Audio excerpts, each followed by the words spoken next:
Hello everyone, how's it going? Are you one of those people who like to have a fan blowing on you all night? Maybe you like the white noise or it helps you with hot flashes or night sweats? I started wondering recently though if having the fan blowing on me all night could actually pose any health risks. Well, if that sounds interesting to you, then keep watching.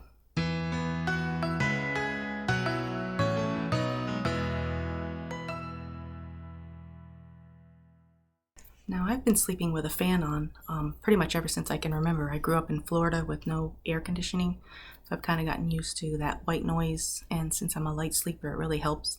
And now dealing with hot flashes, it's actually very helpful. But I started wondering if there could be a downside to that. I know I wake up a lot of times with sore muscles, and of course that's been happening for years because I have back problems. But I started wondering, because I know aches and pains get worse as you get older, I started thinking, is there a downside to having this fan blowing on me all night? I remembered my husband's grandmother. She actually used to talk about the pain she would get if she got a draft from a fan. So I thought I'd just do some research and see if there were any negative side effects to having the fan blowing on all night. And apparently it can cause sore muscles. If the fan is blowing directly on you all night, it can actually make your muscles tense up and cramp.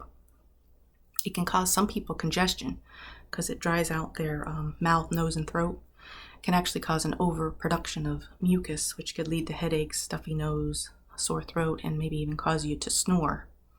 It does sometimes dry out people's eyes and skin. Those with allergies might find it very irritating because the fan actually circulates the dust and pollen in the air, and that can actually trigger their allergies and cause them to have symptoms like a runny nose, itchy throat, sneezing, watery eyes, and breathing difficulties. It can also make those with asthma, can make their symptoms worse, and it may even bother those who have obstructive sleep apnea. Now, something that I never really thought about is that sometimes the fan noise is too loud for some people. Some people just love the white noise sound of a fan, but for some people, they actually prefer a totally quiet sleep environment, and they find a fan to be too irritating and distracting. And then there are some people who kind of like something in between. Now, before we move on to the benefits of having a fan throughout the night and talking about how we can minimize some of the uncomfortable side effects, I'd like to remind you to please like and subscribe if you're enjoying today's video. Also, check out the links below always for more information, and feel free to leave a comment if you can relate to this topic or have a suggestion to make.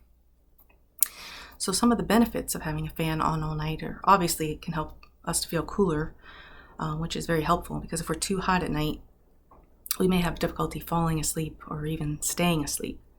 So it can be very helpful to those who are experiencing menopausal symptoms or even cancer patients.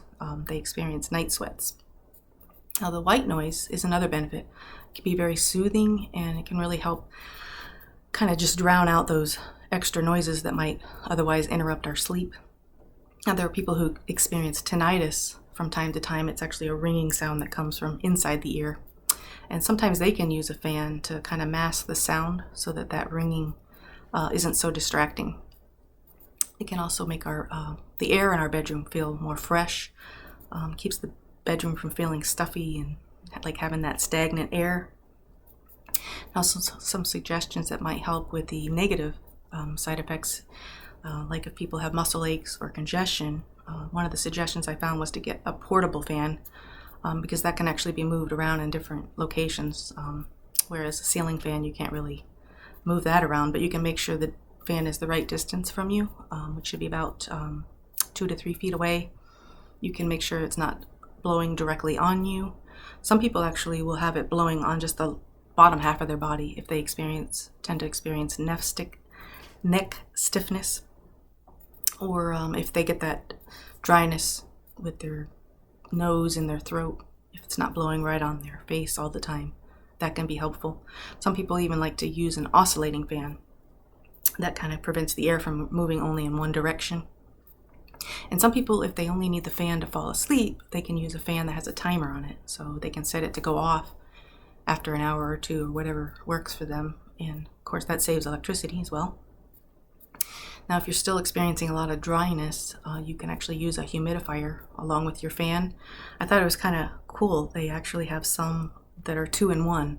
So it's a humidifier, but it also has an essential oil diffuser. So you could actually put some lavender oil in there, which can help you to relax. Or if you experience headaches or allergies, you could try like eucalyptus or peppermint oil. Now, if you're experiencing dry eyes and skin, you can try using eye drops. And of course, it's a good idea to moisturize your skin before you go to bed. I know that is important, especially as you get older, and I'm terrible with that. Something I really got to get better at. Now, if you're experiencing some pretty severe allergies, you probably already try your best to keep your bedroom clean, free of dust and pet dander.